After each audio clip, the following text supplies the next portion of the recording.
E aí, pessoal, tudo certo com vocês? Sejam muito bem-vindos de volta ao canal Mapa do Capital. Meu nome é Jackson e se esse é o seu primeiro vídeo por aqui, esse é o canal onde a gente pega o mercado financeiro, que parece um bicho de sete cabeças, e transforma em algo simples, direto e que faz sentido para o seu bolso. E o vídeo de hoje promete, hein? Vamos analisar uma das ações mais comentadas e mais discutidas da Bolsa Brasileira. Já temos vídeos sobre ele aqui, mas pelos últimos tempos ele está bem badalado. É o Banco do Brasil, ticker BBAS3. Eu vou pegar os indicadores fundamentalistas direto aqui da página do Investidor 10 que a gente está vendo e ele vai ser comparado com a média do setor financeiro e eu vou explicar cada termo técnico de um jeito que até quem nunca abriu o home broker vai entender. Sem economês, sem enrolação. Se você quer entender se o bebê está caro, barato, pagando bom dividendo ou se é furada, fica até o final, porque no final vai te surpreender. E já deixa o like, se inscreve no canal, ativa o sininho, porque isso aqui ajuda demais o canal a crescer e trazer mais conteúdo de qualidade para você. Bora lá!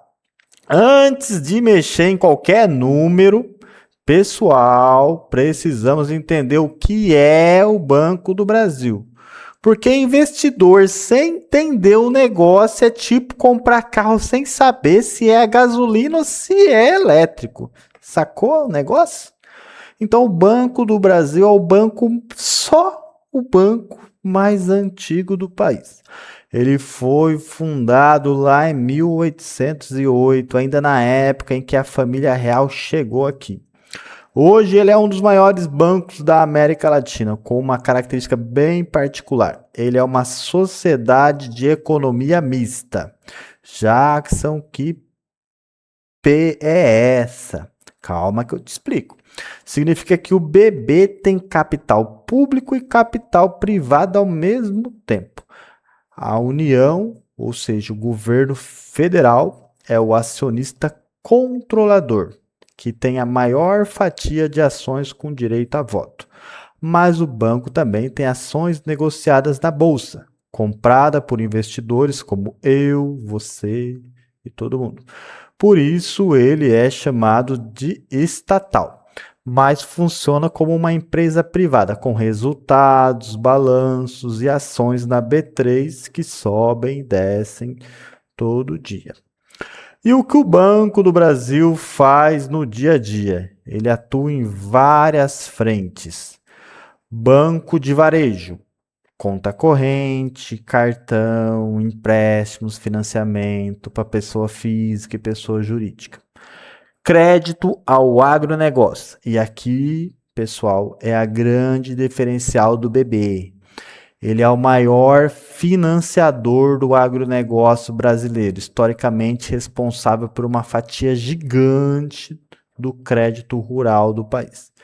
Também participa em seguros, previdências e cartões, através de participações em outras empresas do grupo, que também é muito bem comentada na Bolsa de Valores, a BB Seguridade.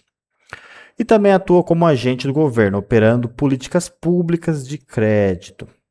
Para você ter ideia do tamanho desse banco, o BB encerrou o primeiro trimestre de 2026 com 2,6 trilhões em ativos totais e quase 3.950 agências espalhadas pelo Brasil inteiro. É um gigante. Entendido isso, bora entender o que andou acontecendo recentemente com o banco, porque isso vai te ajudar demais a entender os números que vêm a seguir. Então, pessoal, se você acompanha o mercado, já deve ter visto que o Banco do Brasil não está vivendo o seu melhor momento. Entender isso é fundamental antes de olhar para os indicadores, porque os números que a gente vai analisar daqui a pouco aqui nessa tabela que a gente está vendo são reflexo direto dessa fase. No primeiro trimestre de 2023, o BB divulgou um lucro líquido ajustado de 3,4 bilhões, uma queda de 53,5% na comparação com o mesmo período do ano anterior. Foi um tombo e tanto. E o motivo principal tem nome e sobrenome: inadimplência no agronegócio. O fluxo de pagamento dos produtos rurais veio pior do que o esperado, principalmente em abril. Isso fez o banco ter que reforçar bastante suas provisões para devedores duvidosos, ou seja, o dinheiro que o banco separa porque desconfia que não vai receber de volta. Só esse custo de crédito subiu mais de 85% no trimestre, batendo 18,9 bilhões. E o problema não ficou só no campo, não. Como muitos produtores rurais concentram todas as contas no Banco do Brasil, esse aperto financeiro no agro começou a vazar para outras linhas de crédito desses mesmos clientes, inclusive pessoa física, onde a inadimplência acima de 90 dias subiu de 5,10% para 6,82% em um ano. Com isso, o banco fez algo bem significativo, cortou a própria projeção de lucro para 2026. Antes, a expectativa era lucrar entre 22 e 26 bilhões no ano, agora a faixa caiu para 18 a 22 bilhões. Mas a diretoria já avisou que dividendos extraordinários estão totalmente descartados em 2026. A prioridade agora é preservar capital e atravessar esse ciclo mais apertado com cautela. A boa notícia é que o banco não está parado. Ele está reformando os critérios de concessão de crédito no agro, exigindo garantias mais robustas e sendo mais seletivo. Hoje já são 25% da carteira agro no novo modelo, com meta de passar de 50% até setembro. E o mercado está dividido. Tem casa como a XP, que vê uma recuperação gradual ao longo do ano, enquanto a Genial achou o Guindense decepcionante, o Goldman Sachs projeta lucro de 24 bilhões, mas alerta para o risco das provisões do agro continuarem pressionando o resultado. Então você tem que guardar esse contexto na cabeça, porque agora a gente vai ver número por número como tudo isso aparece nos indicadores fundamentalistas. Então, bora! Vamos analisar os indicadores fundamentalistas. Então chegou a parte que vocês mais gostam. Eu separei os 24 indicadores que aparecem no Investidor 10 em 5 grupos. Porque cada grupo responde uma pergunta diferente sobre a empresa. Vamos por partes, com calma, e no final de cada grupo eu faço um resumo para a gente fixar a ideia.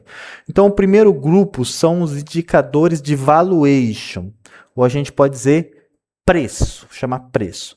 Então, o que é o valuation? Que em português significa basicamente quanto vale. Esses indicadores respondem à pergunta: o preço que eu pago pela ação é caro ou barato perto do que a empresa entrega de lucro, patrimônio e receita? É tipo comparar o preço de um carro com o que ele realmente oferece. Motor, ano, quilometragem. Então vamos ver aqui os nossos indicadores. Então o primeiro é o PL, ou preço sobre lucro. O BB tem 8,79 e o setor financeiro 7,93. Então, o PL ele vai mostrar quantos anos de lucro atual seriam necessários para pagar o preço da ação se o lucro continuasse igual todo ano. Hoje o BB seria em 8,79, ligeiramente acima da média do setor, de 7,93. Mas preste atenção nisso, aqui. Porque é importante, olhando o histórico lá de 2022, o PL do BB era 3,83, muito mais abaixo, ou seja, o PL subiu não necessariamente porque a ação ficou mais cara, mas porque o lucro caiu muito mais rápido do que o preço. Então, serve para você entender, comparar se está pagando caro ou barato pelo lucro de uma empresa. Mas sempre olhando o porquê do número estar daquele jeito e não só o número isolado. Então a gente entendeu que o PL não subiu, a ação que ficou mais cara, porque ela estava pagando bem até um tempo atrás, né?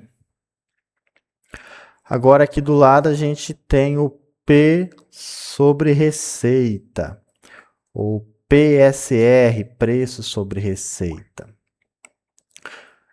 Então, esse indicador compara o preço da ação com a receita da empresa.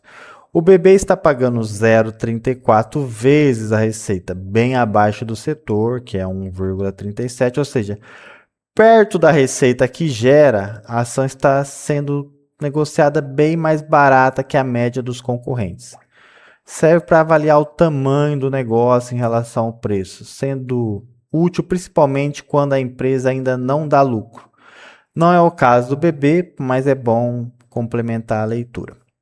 Depois a gente tem o P sobre VP, preço sobre valor patrimonial. Esse é um dos mais importantes para bancos.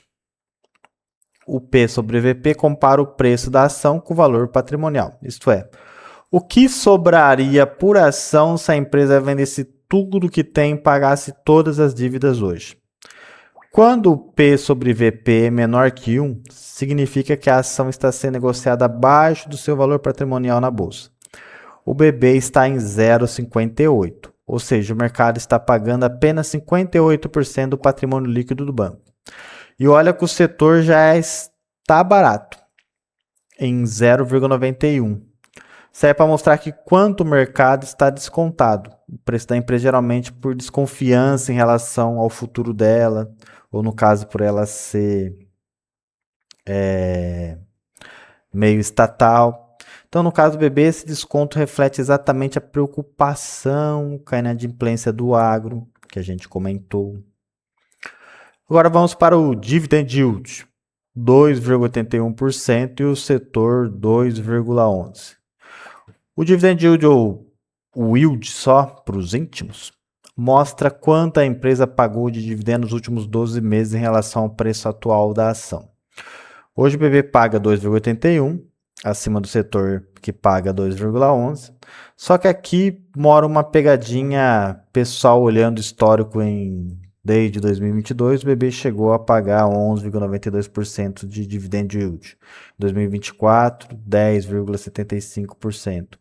O de hoje é bem menor que o de antes, isso bate exatamente com o que vimos na parte 3 lá atrás, lá falando. O banco já avisou que não vai pagar dividendos S em 2026. Isso é para você entender quanta renda passiva aquela ação que devolve todo ano, mas sempre olhando aquele número sustentável, ou só uma foto de um momento bom ou um momento ruim. Então, isso aqui pode ser só um momento do BB.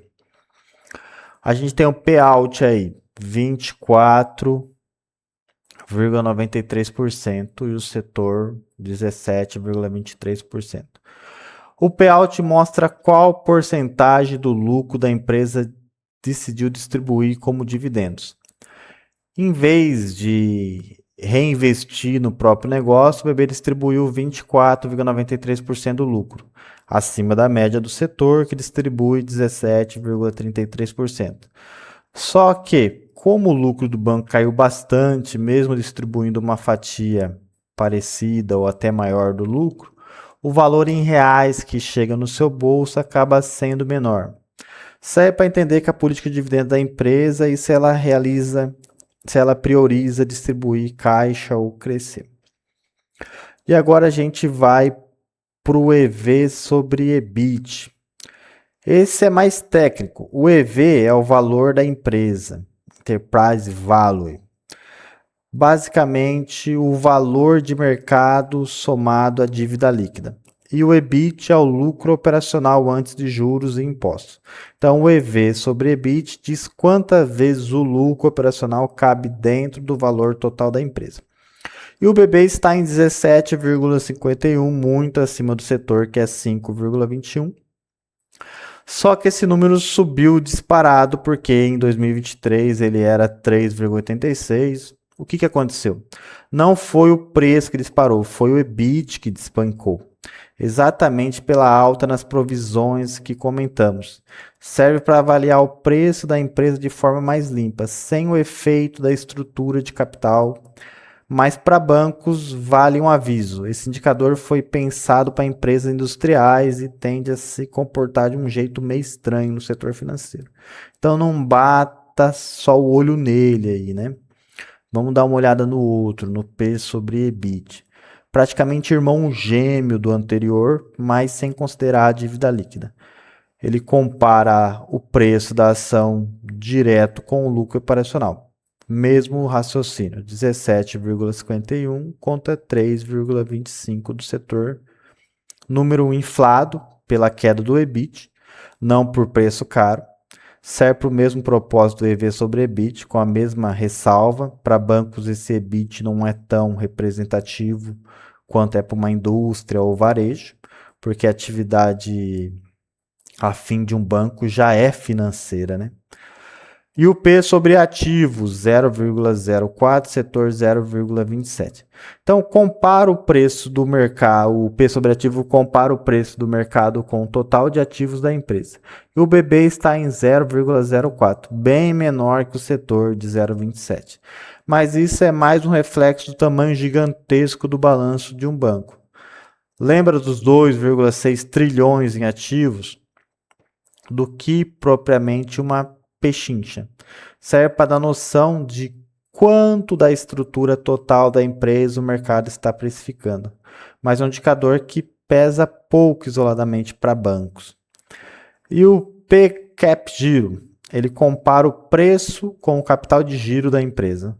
Só que aqui eu preciso ser honesto com vocês. Capital de giro é um conceito pensado para empresas que produzem, estoquem e vendem produtos, tipo uma indústria ou um varejo. Banco não tem estoque, não tem ciclo de produção, então esse indicador não tem muito significado prático quando aplicado a uma instituição financeira. Vale citar, mas não vale tomar decisão em cima dele.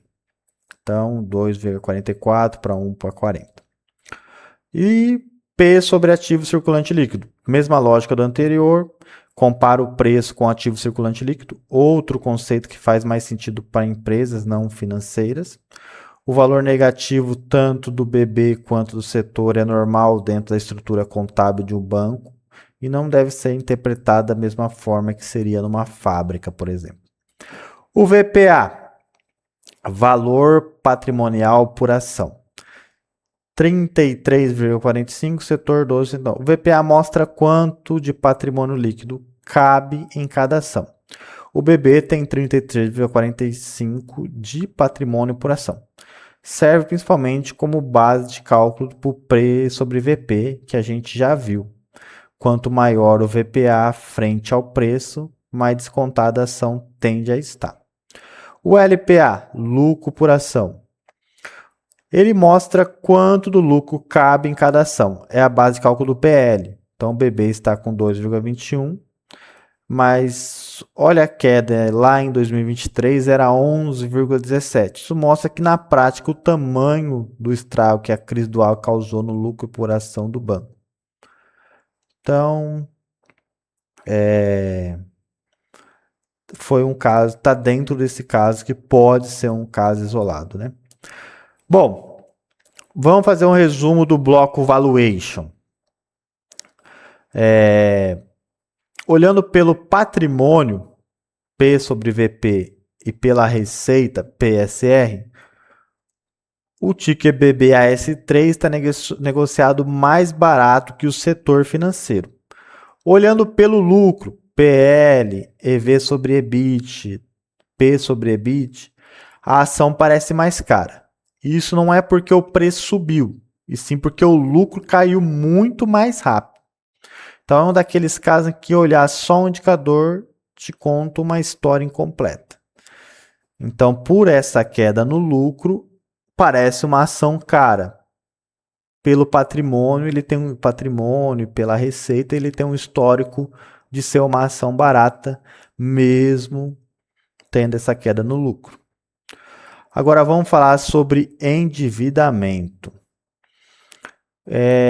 O indicador de endividamento ele responde de onde vem o dinheiro que a empresa usa para operar.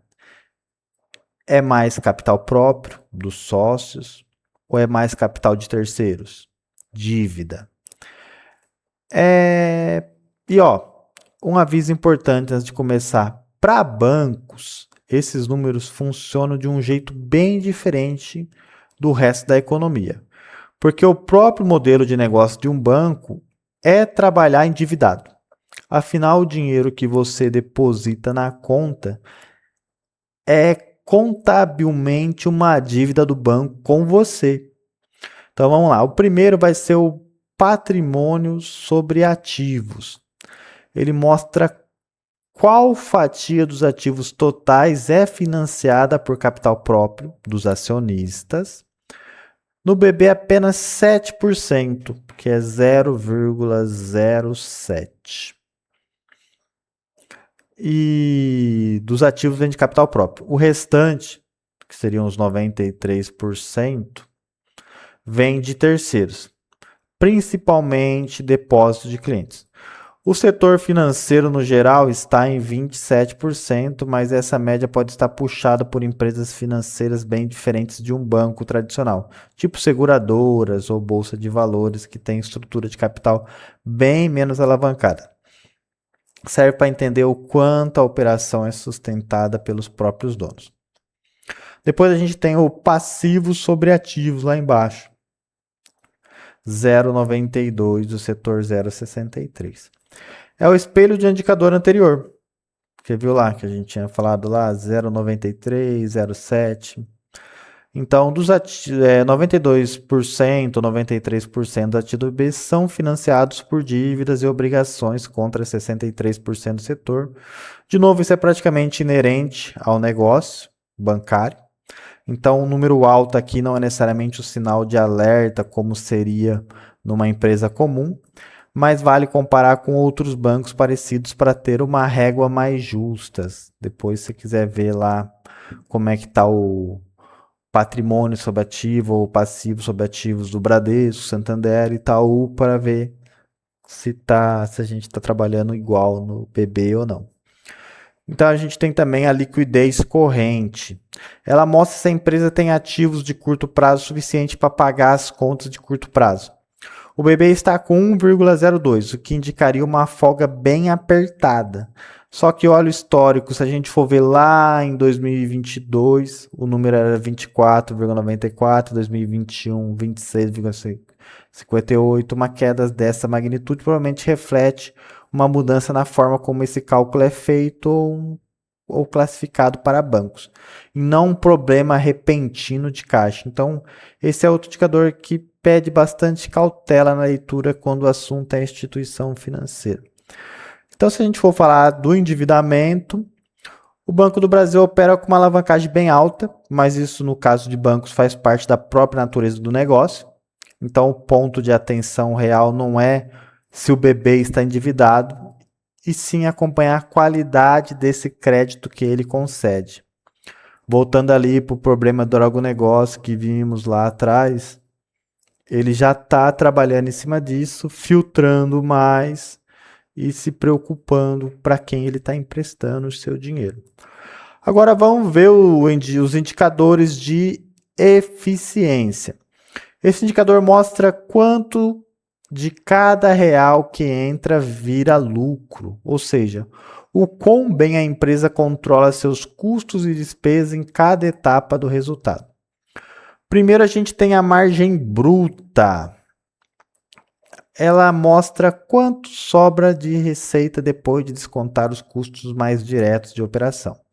O BB está com 30,81, bem próximo da média do setor, que é 32,91. Aqui a diferença é pequena. E a margem EBIT? Aqui a coisa fica feia, pessoal. A margem EBIT mostra quanto sobra de lucro operacional para cada real de receita, já descontando despesas operacionais antes de juros e impostos. O BB está apenas com 1,95, muito abaixo do setor, que é 9,75. E se a gente olhar o histórico do BB nos outros anos, que nem lá em 2023, essa margem era de 15,50. Essa talvez a foto mais clara da crise do agro. E outras dívidas que vieram por conta disso, né? As despesas com provisões para créditos duvidosos. Então, elas comeram praticamente todo o resultado operacional do banco nesse período. E a gente tem também a margem líquida, 3,88%, e o setor 14,8%. A margem líquida é a linha final. Quanto sobra de lucro líquido para cada real de receita depois de tudo? Custos, despesas, impostos, juros. E o BB está em 3,88%, bem abaixo dos 14,08% do setor. E de novo, vamos olhar lá em 2023. A gente tinha uma margem de 12,05%. Então a queda foi bem expressiva, confirmando mais uma vez o tombo no lucro do primeiro trimestre de 2026, que a gente viu lá no começo da conversa por quê.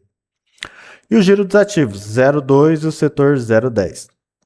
O giro dos ativos ele mostra quanto receita a empresa consegue gerar para cada real de ativo que possui. O BB está levemente acima do setor, 0,2 para 0,10. Uma diferença pequena, mas que mostra que mesmo em meio a tudo isso, o banco continua conseguindo girar seu balanço de forma um pouco mais eficiente que a média do setor. Então, se a gente resumir tudo aqui, as margens brutas e a eficiência operacional pura, giro de ativos, seguem competitivas, mas assim que entram as provisões de crédito, o resultado desaba. E é exatamente isso que a margem EBIT e a margem líquida estão escancarando para nós. Agora vamos ver a rentabilidade. Um dos mais importantes para quem investe em bancos, rentabilidade. Esse indicador responde se a empresa é boa em transformar dinheiro que ela tem ou usa em lucro. O primeiro é o ROI, Return on Equity, retorno sobre patrimônio líquido. O ROI é talvez o indicador mais olhado quando o assunto é banco. Ele mostra quanto de lucro a empresa gerou para cada real de patrimônio líquido dos acionistas. É tipo o rendimento que o próprio dono do negócio está tendo sobre o capital que ele investiu ali. O BB está com 6,60%, abaixo do setor, com 8,37%, e bem abaixo do próprio histórico, se a gente for lá olhar em 2023 também, que tinha um ROI de 18,91%. Esse número bate direitinho com o que vimos nas notícias. O ROI do banco caiu para 7,3% só no primeiro trimestre de 2026, pressionado justamente pela inadimplência do agro. Foi essa a notícia. Bom, vamos continuar. ROIC, Return on Invested Capital. Retorno sobre o capital investido. O ROIC mostra o retorno gerado sobre todo o capital investido na empresa somando o capital próprio e de terceiros, uma régua um pouco mais ampla que o ROI. O BB está em apenas 1,54%, bem abaixo do setor que tem 5,77% do setor. E essa queda ainda foi mais brusca do que a do ROI, porque lá em 2023 o ROIC era 19,60%. E temos o ROA, Return on Assets, retorno sobre os ativos. O ROA mostra quanto de lucro a empresa gera para cada real de ativo total, independente de como esse ativo foi financiado, dívida ou capital próprio. Como bancos têm balanços gigantescos, esse número costuma ser baixo em qualquer banco, mas o BB em 0,60% está bem abaixo do setor com 1,89%. É também do seu próprio histórico, se a gente for olhar lá em 2023, ele tinha 1,54%. Então, vamos resumir essa rentabilidade. Foi duro. De todos, pessoal, nos 3 indicadores, ROI, ROIC e ROA, o Banco do Brasil está abaixo da média do setor financeiro e bem abaixo do seu próprio histórico recente. Esse é, sem dúvida, o reflexo mais direto da crise de crédito no agro. O banco está hoje menos eficiente em transformar capital em lucro do que estava há 2 ou 3 anos atrás. Então vamos ver os últimos grupos de indicadores, os indicadores de crescimento. Diferente dos outros que olham para uma foto do momento atual, esse grupo olha para a trajetória ao longo do tempo, usando o conceito de CAGR, que é a taxa de crescimento anual composta, ou seja, o quanto a empresa cresceu em média por ano dentro de um período, que aí no caso são 5 anos. Então vamos lá. CAGR Receita 5 anos. Esse indicador mostra o crescimento médio anual da receita nos últimos 5 anos.